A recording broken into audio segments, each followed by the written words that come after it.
மகாபிரிவா சரணம். பெண்கள் பேசினாலே வெட்டிக்கதை தான் பேசுவார்கள், அவர்கள் பேசினால் சண்டையில் தான் முடியும் என்று அடிக்கடி சொல்ல கேட்டிருக்கிறோம். ஆனால் ஆண்டாள் திருப்பாவையில் என்ன செய்கிறாள்? தன்னுடைய தோழிகளுடன் எவ்வளவு அளவலாவுகிறாள், என்னவெல்லாம் பேசுகிறாள். தோழிகளுடெல்லாம் எப்பொழுதும் பேசுவது மற்றவர்களை பற்றியில்லை, கிருஷ்ணனை பற்றி, தங்களுடைய ஆத்மாவை எப்படி மேலே கொண்டு செல்வது அப்படிங்கிற விஷயத்தை தான் அவள் அதிகமாக பேசுவாள். இப்போ பார்த்தீங்க அப்படின்னா 2 பெண்கள் பேசிக்கொள்கிறார்கள். அவங்க என்ன பேசிக்கிறாங்க அப்படின்னா, உன்னுடைய கனவில் கிருஷ்ணன் நேற்று வந்தானா அப்படின்னு ஒருத்தி கேட்குறா. அப்போ அதுக்கு என்ன சொல்கிறா அப்படின்னா, ஆமாம் வந்தான், ஆனால் என்ன பண்ணா அப்படின்னா புல்லாங்குழலை கொண்டு வந்தவன் அது என்னவோ இசைக்கவே இல்லை. நானும் யோசித்து பார்க்கிறேன், கண்ணன் புல்லாங்குழலை இசைக்கவே இல்லை, எனக்கு காரணமே தெரியலன்னு சொன்னோன்னு அவ சொல்றாளாம். அப்படியா சொல்கிறா? என்னுடைய கனவில் கண்ணன் வந்தான், புல்லாங்குழல் இசைத்தான், ஆடி பாடினான், ஓடி ஒளிந்து கொண்டான், இப்படியெல்லாம் நாங்கள் விளையாடினோம் அப்படின்னு சொன்ன உடனே இன்னொருத்தி சொல்வாராம், அப்படி என்றால் என்னுடைய நோன்பில் நான் இன்னும் சரியாக செய்யவில்லை போலிருக்கிறது, நான் இன்னும் சரியாக செய்துவிட்டால் என்னுடைய கனவிலும் கண்ணன் வருவானே அப்படின்னு சொல்லிட்டு தான் பேசுவாங்களாம். எப்பொழுதும் அந்த கண்ணன் ஞாபகம்தான்.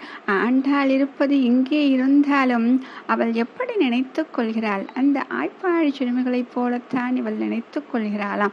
இப்பொழுது அவள் ஆண்டாள் தான், ஆனால் அவர்கள் அனைவரும் கோபிகைகள் போலவும் இவர்கள் அனைவரும் அந்த கண்ணனுக்காக தவம் இருந்து அந்த விரதம் இருப்பதாக நினைத்து கொண்டுதான் அந்த பாவை நோன்பையை செய்கிறார்கள் இல்லையா?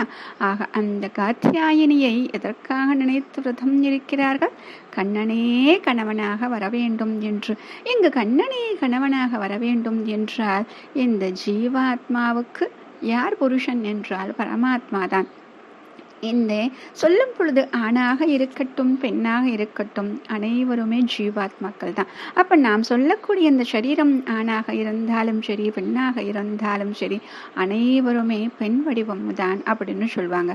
பகவான் ஒருவன் மட்டும்தான் ஆண் வடிவமாக பரமாத்மாவாக இருக்கிறான்.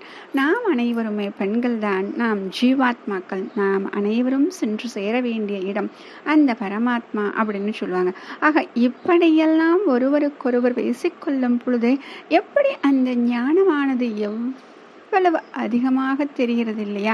அந்த காலத்தில் சொல்லும் பொழுது ஆதிசங்கரர் சொல்லும் பொழுது அவர் ஒவ்வொரு ஊராக பயணிக்கும் பொழுது காஞ்சிக்கு செல்லும் பொழுது எதையாவது யாரிடமாவது கேட்க வேண்டும் என்றால் எந்த வாசலில் நின்றாலும் அவர்கள் சமஸ்கிருதத்தில் பேசிக்கொள்வார்களாம்.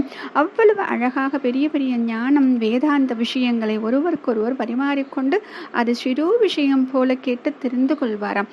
அப்படியெல்லாம் ஞானம் நிறைந்தவர்களாகத்தான் இருந்தார்கள் என்று புராணங்களில் நாம் பார்க்கிறோம். இன்றும் நம்மிடம் அந்த திறமைகள் இருக்கத்தான் செய்கின்றன.